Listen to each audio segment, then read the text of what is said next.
안녕하세요. 투이 컨설팅의 이승봉 이사입니다.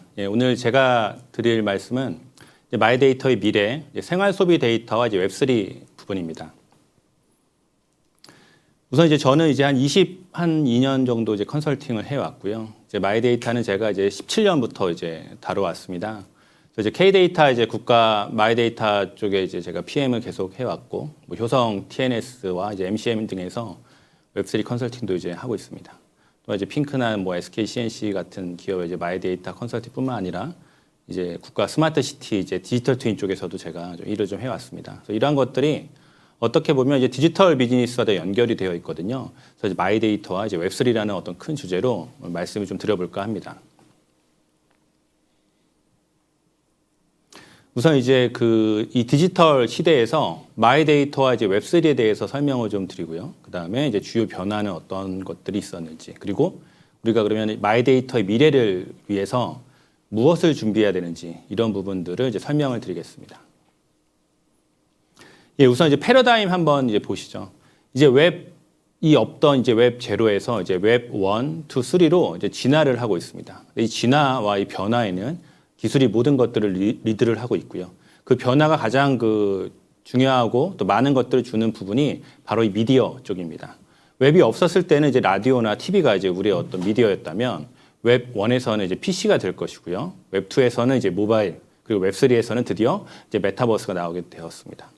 자, 근데 이러한 변화가 우리가 접하는 미디어에만 있는 것이 아니라 우리가 웹에서 우리의 어떤 영향력이 좀 바뀌고 있는데요. 과거 TV에는 워치, 그러니까 보는 것 중심이었고요. 근데 PC에서는 리드 부분, 모바일에서는 우리가 참여하는 부분이 있다가, 이제 메타버스에서는 오너십, 실행, 이런 부분까지 같이 나오게 되었습니다. 또 이런 부분들이 또 발전하면서 산업에 영향을 많이 줬는데, 특히 금융 쪽을 언급을 안 할 수가 없습니다. 또 우리나라도 지금 마이데이터가 신용정보 중심으로 지금 법제화돼서 흘러가고 있는데요. 그래서 기존의 어떤 전통적인 은행들의 어떤 그런 방식에서 디지털 인터넷 은행들이 활성화가 많이 되었고요. 웹 2.0에서는. 웹 3에서는 드디어 블록체인 기반의 은행들 혹은 금융 서비스, 디파이라고 할 수도 있죠. 이런 부분들이 각광받고 있습니다. 이렇게 된 이유는 바로 뭐냐면 사회나 경제의 주축인 어떤 커런시의 제도가 기존의 고정형 화폐에서 가상화폐로 넘어가고 있거든요. 이런 부분들에 대해서 정부도 준비를 하고는 있지만, 이런 민간으로 많은 것들이 이양이 되고, 또 민간에서 또 개인으로 또 권한들이 이양이 됩니다. 이러한 흐름에 우리는 있다라고 보시면 좋을 것 같습니다. 네, 영역을 보겠습니다. 마이데이터 영역은 어떻게 보면은 우리나라는 신용정보 중심으로 좀 이렇게 흘러왔고요. 물론 2017년 제가 국가 마이데이터 전략 쪽 사업을 했을 때는 마이데이터는 어떤 범용성 이런 것을 중심으로 봐왔지만, 정부의 어떤 정책적인 방향으로 신용정보가 좀 중심이 되어서 흘러왔습니다. 근데 지금 재밌는 것은 신용정보 중심으로 마이데이터가 구성이 되어 있다 하더라도 지금 당장 마이데이터를 활용하려면 신용정보 외의 데이터들이 더 중요해졌어요. 그러다 보니까 이번에 신용정보를 정의함에 있어서 그런 어떤 커머스 쪽의 어떤 그런 쇼핑 정보나 이런 것들을 어떻게 포함할 거냐, 이런 이슈도 많이 있는 거죠. 또 부동산도 그런 영향이 있고요. 자, 이 그림을 보시면 이건 WEF에서 정의한 마이데이터에 대한 어떤 카테고리인데요. 의료라든가 공공, 그리고 금융 쪽은 어떻게 보면은 약간 제한되어 있습니다. 오히려 좀 파랗게 표시되어 있는 이 부분이 바로 생활 소비 영역입니다. 즉, 마이데이터에 어떻게 보면 수많은 데이터, 그리고 우리가 그동안 가치를 보지 못했던 그런 부분들이 이 생활 소비 영역에 숨어져 있다고 보시면 좋을 것 같아요. 그래서 이 생활 소비 영역은 문화라든가, 그다음에 여행부터 부동산, 커머스, 그다음에 교육, 모든 것들을 포함하고 있습니다. 자, 근데 문제는 이런 분류 체계가 워낙 많다 보니까 이게 과연 마이데이터 미래, 혹은 디지털의 미래, 혹은 웹3라는 이런 시대에서 이 마이데이터에 대한 것들을 어떻게 바라봐야 되나, 이런 혼란들이 있을 수 있습니다. 그래서 이런 것들에 대해서 새로운 어떤 분류 방식이 필요하다고 저는 보고 있고, 이 세 가지를 말씀을 드리고 싶습니다. 먼저 디지털과 피지컬과 퍼스널입니다. 웹3에서 마이데이터는 이 세 가지를 분류하는 게 가장 적합한데요. 먼저 피지컬을 보겠습니다. 이 피지컬은 현실 세계에 물리적으로 존재하는 유형화된 상품들을 의미합니다. 즉, 우리가 매일매일 어떻게 보면은 접하고 또 이제 우리가 그 손쉽게 이제 커머스 플랫폼을 통해서 구매할 수 있는 것들이죠. 뭐 의류라던가 식음료, 가구 아니면 혹은 고가의 자동차나 주택까지도 포함할 수 있습니다. 이제 밑에 이제 이미지에 보시는 것처럼 뭐 이런 명품 가방이라던가 아니면 뭐 이런 스니커즈 같은 것들이 우리가 바로 이제 활용하는 이제 어떤 피지컬의 대표적인 사례고요.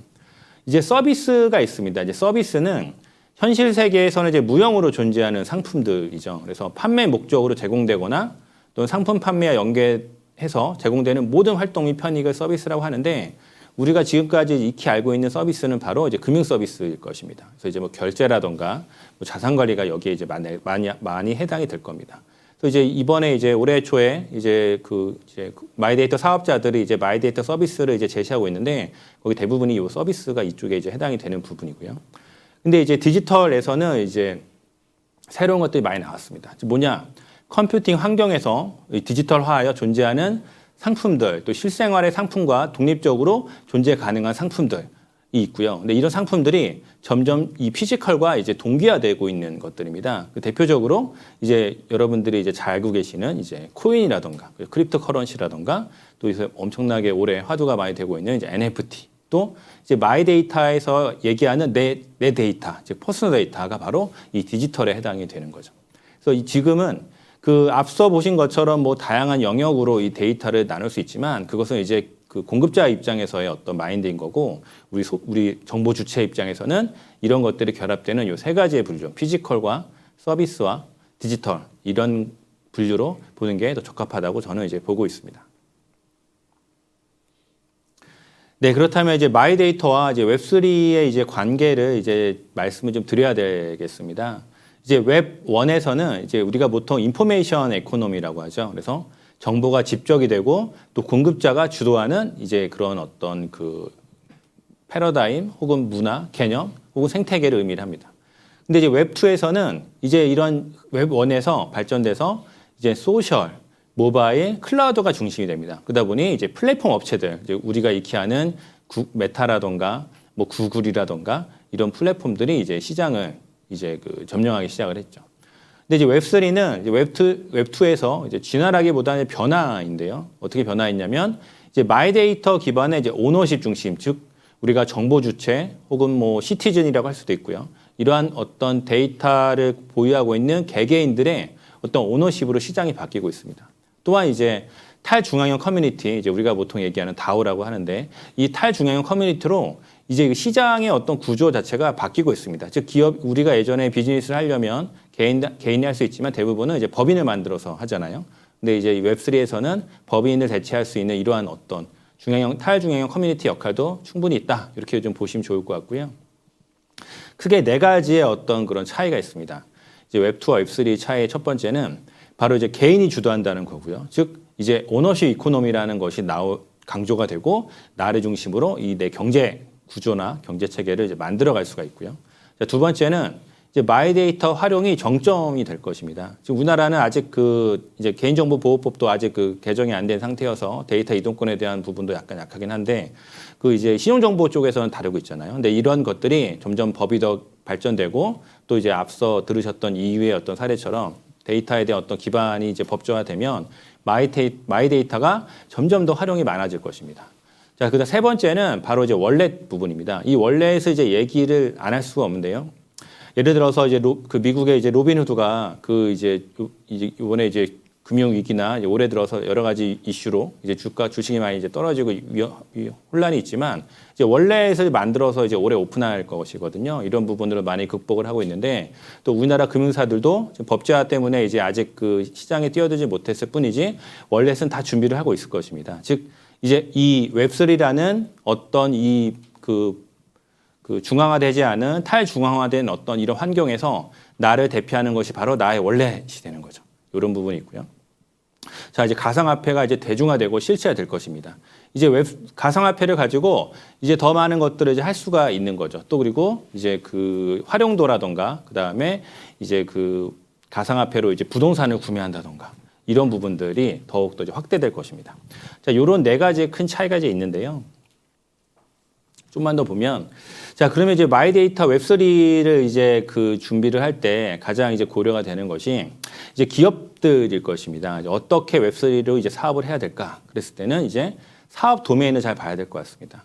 앞서 말씀드린 이 분류 체계가 사업 도메인으로 바로 연결될 수 있는데 우선 이제 디지털 에셋 쪽도 있고 피지컬 데이터 쪽도 있지만 이제 퍼스널 데이터 쪽에서 많이 접근을 좀 하시겠죠. 그래서 마이 데이터에 대한 부분, 뭐 NFT 데이터라던가 뭐 헬스 데이터, 뭐 머니 데이터 등 고객의 오너시 중심으로 웹3를 할 수 있는 것들이 정말 많습니다. 즉 이제 기업의 기존의 어떤 그 비즈니스를 이제 웹3로 이제 트랜스포메이션 시키는 부분과 그다음에 그 실제 정보 주체와 시티즌 혹은 국민들이 개인들이 중심이 되는 이제 웹3 비즈니스 모델을 만들어서 운영하는 것이 이제 중요할 것입니다. 네, 그러면 이제 주요 변화에 대해서 설명을 좀 드려보겠습니다. 이제 마이데이터의 이제 미래를 본다고 한다면 이제 이런 변화들이 있는데요. 첫 번째는 바로 온하고 오프라인을 넘나드는 이제 D2C 부분입니다. 이제 가장 대표적인 게 이제 나이키와 이제 무신사가 있습니다. 이제 나이키는 이제 올해 들어서 고객의 이제 멤버 정보를 다 이전하는 동의를 받고 있어요. 즉 이제 한국에서 별도로 관리했던 이제 나이키의 어떤 그런 고객 정보를 이제 글로벌 시스템에 통합해서 이제 관리를 하고 있는데 이 부분은 나이키가 추진하는 이제 D2C, 그러니까 다이렉트 투 커스터머의 어떤 일환으로서 더 이제 고객과의 관계를 좀 더 강화하고 그다음에 CRM을 넘어서는 또 다른 어떤 유형의 어떤 고객의 어떤 그 경험 관리 이런 것들을 위해서 이제 나이키가 점점 확대하고 있습니다. 이제 아시는 것처럼 나이키 같은 경우 이제 아마존이라는 그런 글로벌 이제 그 넘버원 그 커머스 플랫폼에서 제품을 찾아보기는 이제 힘들잖아요.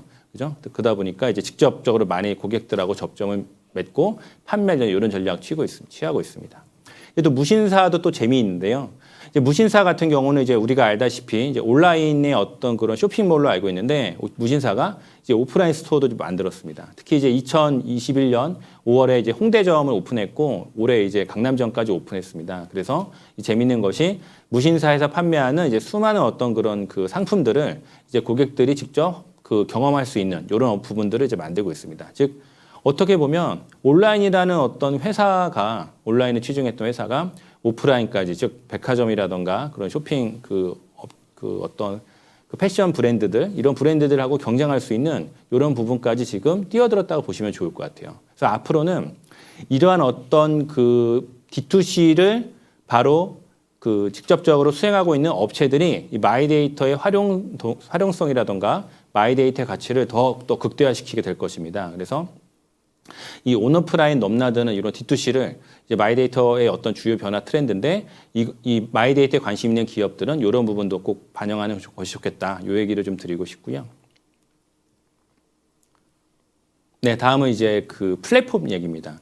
이제 카카오와 이제 네이버 얘기를 안 할 수가 없습니다. 그래서 제가 하나씩만 갖고 왔는데요. 이제 카카오가 이제 한두 달 전에 이제 3.0을 얘기를 하면서 이제 카카오는 이제 그 커뮤니케이션을 넘어서 쇼핑, 엔터테인먼트, 모빌리티, 금융 등 산업 영역 전체를 아우르겠다라고 이제 발표를 했습니다. 즉 이제는 인포메이션 플랫폼, 뭐 데이터 플랫폼이라기보다는 이제 라이프 플랫폼으로 진화를 하는 거죠. 그리고 이후에는 이제 플랫폼의 용어가 쓰일지도 저는 좀 의문이 좀 됩니다. 이거 보시는 것처럼 하나의 영역에만 이제 있지 않습니다. 즉 산업 경계가 없어졌다는 얘기는 예전부터 많이 나왔었고 이 마이데이터에서는 그런 것들이 명확하게 나타납니다. 즉 개인의 어떤 생활과 또한 개인의 어떤 그 경제의 어떤 가치를 이 플랫폼들이 얼마나 지원해 주느냐, 얼마나 어떤 다양한 서비스를 통합적으로 제공해 주느냐, 혹은 연계해서 제공해 주느냐가 이제 어떤 향후의 주요 트렌드라고 말씀드리고 싶습니다. 네, 다음은 이제 슈퍼앱입니다. 이제 네이버나 카카오 같은 이제 빅테크 플랫폼들은 이제 슈퍼앱을 성공적 적용을 하고 있잖아요. 이제 뭐 앞서 보셨던 뭐 나이키나 무신사도 다 이렇게 다 되고 있고요. 이제 슈퍼앱이 이제는 이제 금융권에서도 이제 보편적인 추세입니다. 그래서 슈퍼앱을 하고 있지 않은 은행이나 보험증권사 거의 없을 것입니다. 그래서 주로 이제 토스나 이제 이번에 이제 새롭게 오픈했던 KB국민은행 같은 경우도 다 슈퍼앱으로 지금 진행하고 있기 때문에 이 슈퍼앱이라는 이러한 어떤 하나의 큰 그 접점에서 정보 주체가 어떻게 내 마이데이터를 활용할 수 있을 것인지 이런 부분도 하나의 큰 어떤 주요 변화 포인트입니다. 네, 다음은 이제 요 얘기를 이제 드리고 싶었습니다. 바로 이제 공간과 메타버스에 대한 부분인데요. 이제 지금까지의 메타버스는 어떻게 보면 실생활과의 어떤 실제 세계와의 어떤 동기화가 되지 않은 어떤 정말 가상 세계, 또 버추얼 그냥 버스였습니다. 근데 지금은 메타버스가 점점 실생활과 동기화되고 있는데 바로 이제 디지털 트윈 테크놀로지 활용해서 이런 것들을 맞추고 있습니다. 그래서 국내에서는 네이버가 가장 이제 선도적이라고 저는 보고 있고요. 그래서 18년에 오픈했던 이런 제페토 서비스가 이제 작년에 이제 발표됐던 이제 아크버스를 통해서 이제 결합이 되고 여기에 이제 무인 이제 자동차, 그다음에 로봇, 그다음에 자율주행하는 부분, 거기에 이제 UAM까지 이런 것들이 결합이 된다면 이제는 공간이라는 어떤 IT가 그동안 무시했었던 그리고 이런 서비스 업체들이 보지 못했던 이러한 어떤 공간의 가치와 궁극적인 또 공간에 존재하는 우리 정보 주체들의 수많은 데이터들이 이제 하나로 활용될 수 있습니다. 이런 부분에서 메타버스는 정말 중요하다. 이 얘기를 좀 드리고 싶습니다. 네, 그럼 마이데이터의 이제 미래를 위한 준비 말씀을 좀 드려보겠습니다. 자, 먼저 이제 웹3에서 이제 마이데이터 사업을 추진하기 위해서는 다음과 같은 사업 요소를 좀 이해하는 것이 필요할 것 같습니다. 그래서 웹3는 이 3C라고 이제 부르는데 이제 컨텐츠와 커머스와 커뮤니티가 중요합니다. 그래서 이러한 웹3C에 이제 기술 환경이 이제 플랫폼과 이제 블록체인에 이제 활용되게 되고요.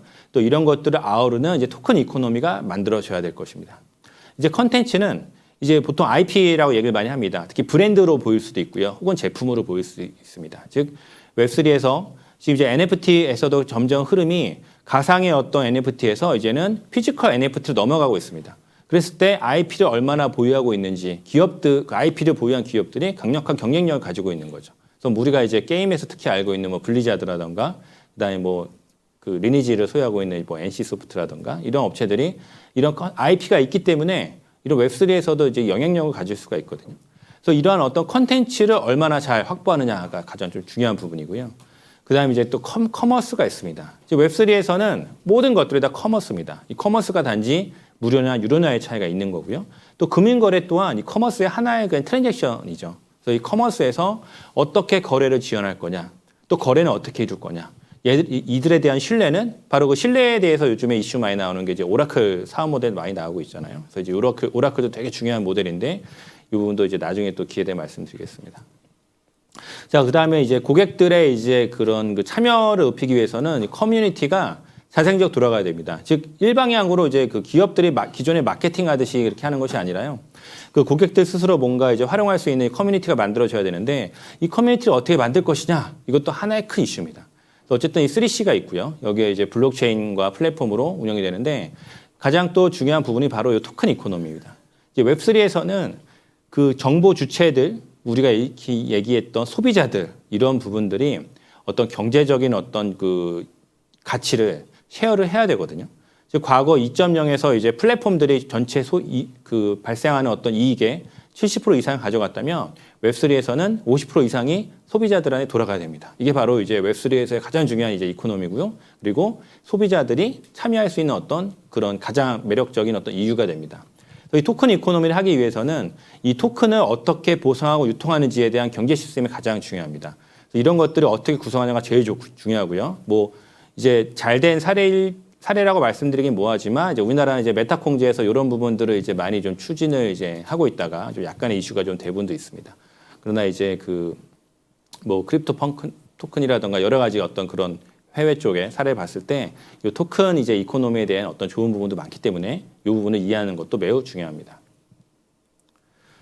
그래서 이제 웹3와 이제 마이데이터가 그럼 어떻게 결합이 되느냐? 크게 보면 이제 이 그림을 보시면 이 왼쪽에는 이제 웹3의 핵심 기술 요소들이 있습니다. 특히 이제 블록체인이 있고요. 그다음에 이제 시장 자체를 의미하는 메타버스, 그리고 블록체인과 메타버스들이 결합이 되고 또 활용되는 데이터, 또 이 데이터를 자동화되고 이제 알고리즘을 의해서 더 발전되는 AI, 이들 간의 이제 상호 운용성이 맞춰지는데요.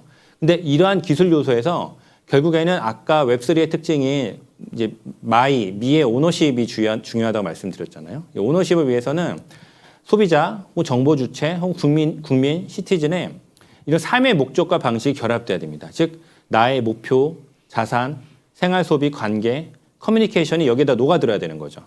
지금 이제 국내 마이데이터의 서비스를 보면 이제 목표와 자산에 대해서는 어느 정도 다르고 있습니다. 하지만 이제 생활 소비에 대한 부분, 카드사나 일부 뭐 하고는 있죠. 하지만 제가 봤을 때는 이제 전체적으로 많이 부족해 보이고요. 그다음에 관계, 커뮤니케이션은 이제 거의 없습니다. 근데 지금 웹3와 마이데이터에서는 이런 어떤 정보 주체의 저 5가지 영역이 웹3의 핵심 기술과 어떻게 연결되느냐가 의해서 사업 모델들이 만들어질 것입니다. 그래서 이러한 것들이 이제 가장 중요한 것이라고 말씀드리고 어떻게 정리하면 좋은지는 뒤에서 설명을 다시 드리겠습니다. 사례를 2가지 말씀드릴 건데요. 이제 먼저 첫 번째는 이제 그 신세계 백화점의 사례 좀 갖고 왔습니다. 이제 올해 이제 5월, 6월에 이제 SSG에서 이제 국내 소비 유통업계에서 이제 웹3를 이제 기획하고 뭔가 선도적으로 사업을 했던 이제 그것들 발표를 했는데 바로 이제 푸빌라죠. 그죠? 푸빌라라는 이제 그 NFT를 발행하면서 푸빌라를 구매한 홀더들한테 이제 그 기존의 그 신세계 백화점의 어떤 VIP들한테 주는 그런 어떤 혜택들을 주는 이런 어떤 그 사업을 하고 있는데요. 제가 봤을 때는 되게 매력적이고 또 이제 그 저 IP 자체가 되게 그 귀엽고 좀 예쁩니다. 그러다 보니까 이제 뭐 여러 가지 뭐 많은 인기도 있었고 그다음에 SSG에서는 이런 것들을 커머스를 더 활성화시키기 위해서 이제 그 정품 인증을 보증하는 것들을 이제 했었죠.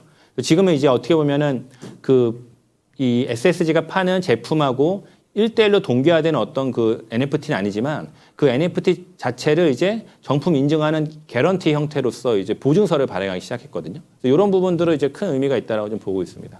그리고 이제 중고 거래할 때도 이런 거래 보증서가 이제 인도될 수 있는 이런 편리한 기능도 있고 그 다음에 이제 NFT 커뮤니티, 즉 푸빌라 커뮤니티를 활성화시키기 위해서 이제 많은 노력을 하는 것을 알고 있습니다. 그래서 점점 그 사용자들이 온라인과 오프라인에서 커뮤니티를 활성화시키고 그들만의 가치를 찾을 수 있게. 그래서 예를 들어서 푸빌라를 구매한 홀더들이 다시 뭐 재판매한다던가 이런 부분들을 활성화하고 또 푸빌라 페스티벌 같은 것들에서 홀더들을 초대한다던가 이런 이벤트를 많이 좀 하고 있습니다.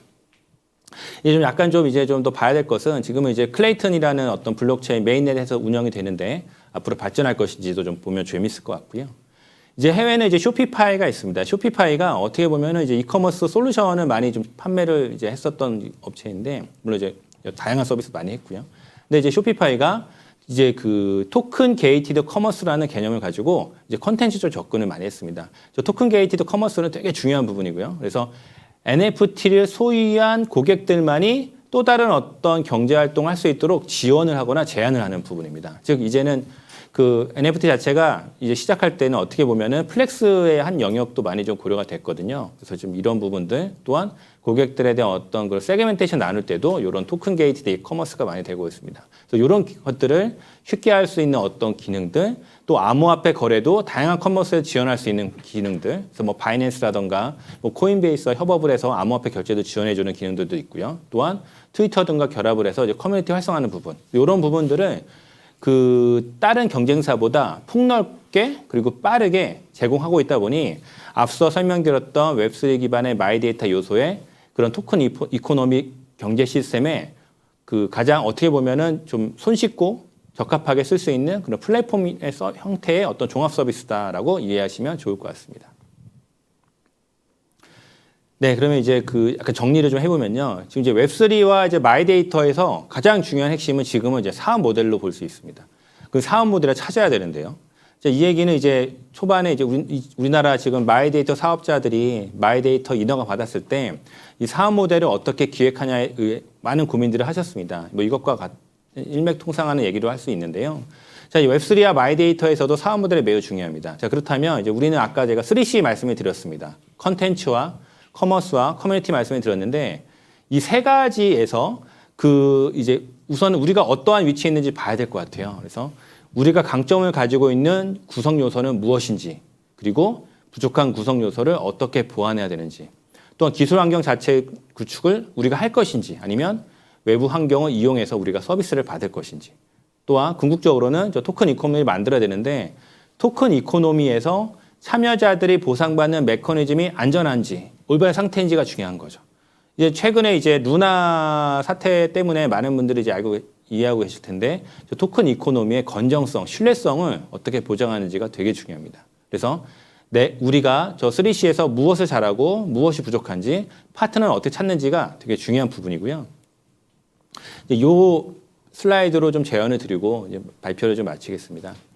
자, 우선 이제 가장 중요한 것은 우리가 갖고 있는 기존 자산을 활용을 어떻게 할 것인지에 대한 부분과 신규 자산, 특히 파트너들이죠. 파트너들의 자산을 어떻게 활용하는 것인지를 보고 그다음에 데이터 영역도 가상자산만 접근할 것인지 실물만 할 것인지 아니면 개인 데이터, 마이 데이터 할 것인지 결정해야 됩니다. 그리고 이런 것들이 저 사업 그 웹3 이제 그 마이 데이터 이제 사업 모델 프레임에 어떻게 이런 것들을 녹여 넣어서 사업할 것인지에 대한 접근으로 좀 보시면 좋을 것 같습니다. 그래서 제 경험상 저 세 가지, 저 데이터 영역 세 가지 중에 하나만 한다는 것은 경쟁력이 매우 좀 떨어져요. 이제는 세 가지 다 해야 되고요. 올해 초만 하더라도 NFT의 어떤 전략이나 컨셉이나 어떤 뭐 개념 없이 그냥 발행하면 다들 샀습니다. 근데 과연 이게 지금 시장에서 이게 통할까요? 그렇지 않거든요. 이제 고객들도 점점 눈높이가 더 올라가고 있습니다. 내년에는 더욱더 올라갈 것이고요. 즉, 저 데이터 영역 세 가지를 어떻게 포괄해서 저 3C하고 어떻게 매칭할 거냐, 어떤 전략 짤 것이냐가 되게 중요한 영역이라고, 중요한 어떤 전략적 방법이라고 좀 말씀을 드리고 제 발표를 좀 마치도록 하겠습니다. 네, 감사합니다.